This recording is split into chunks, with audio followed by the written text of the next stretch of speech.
The earth is not a big rock infested with living organisms, any more than your skeleton is bones infested with cells.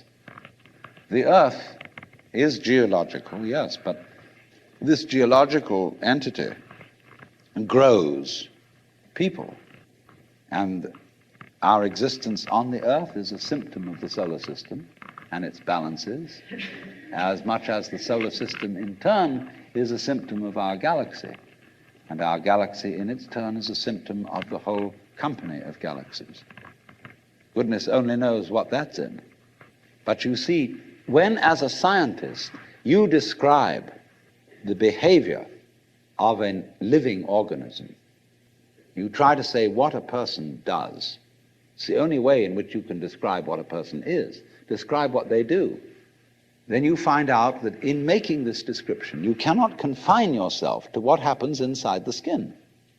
In other words, you can't talk about a person walking unless you start describing the floor. Because when I walk, I don't just dangle my legs in empty space. I move in relationship to a room. And so in order to describe what I'm doing when I'm walking, I have to describe the room. I have to describe the territory. So in describing my talking at the moment, I can't describe this just as a thing in itself, because I'm talking to you. And so what I'm doing at the moment is not completely described unless your being here is described also. So if that is necessary, if in other words, in order to describe my behavior, I have to describe your behavior and the behavior of the environment, it means that we've really got one system of behavior. That what I am involves what you are. I don't know who I am unless I know who you are. And you don't know who you are unless you know who I am. There was a wise rabbi once said, if I am I because you are you, and you are you because I am I, then I am not I and you are not you. In other words, we are not separate. You know, you can't, for example, have two sticks. You lean two sticks against each other and they stand up because they support each other. Take one away and the other falls. They interdepend. And so in exactly that way, we and our environment and all of us and each other are interdependent systems. We know who we are in terms of other people. We all lock together.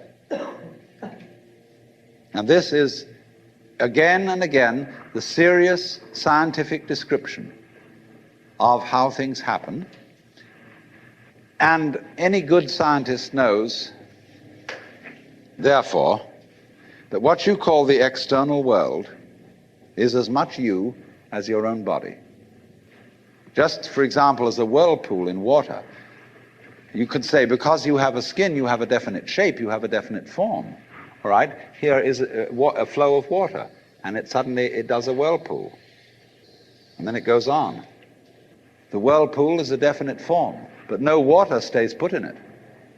The whirlpool is something the stream is doing.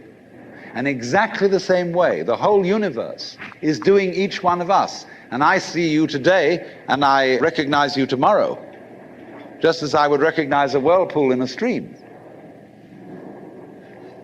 I'd say, oh yes, I've seen that whirlpool before.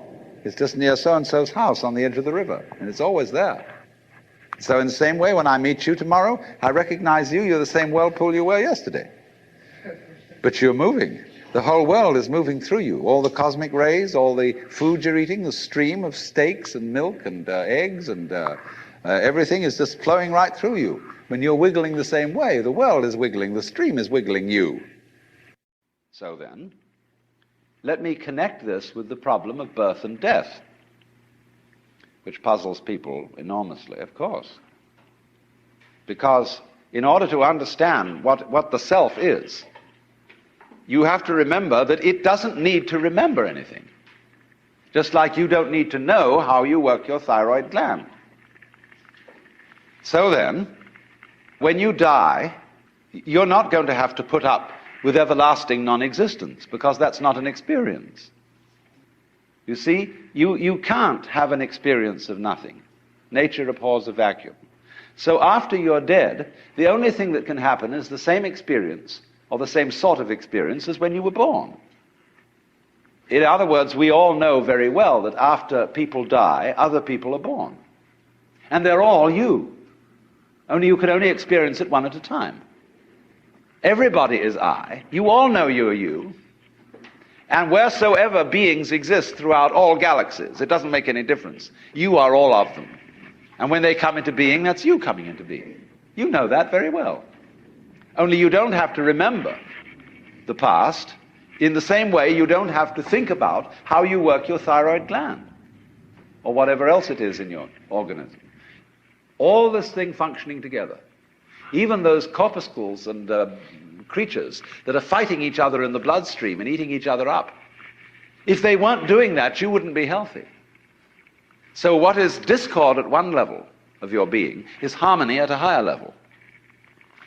And you begin to realize that, and you begin to be aware too that the discords of your life and the discords of people's life, which are a fight at one level, at a higher level of the universe, are healthy and harmonious.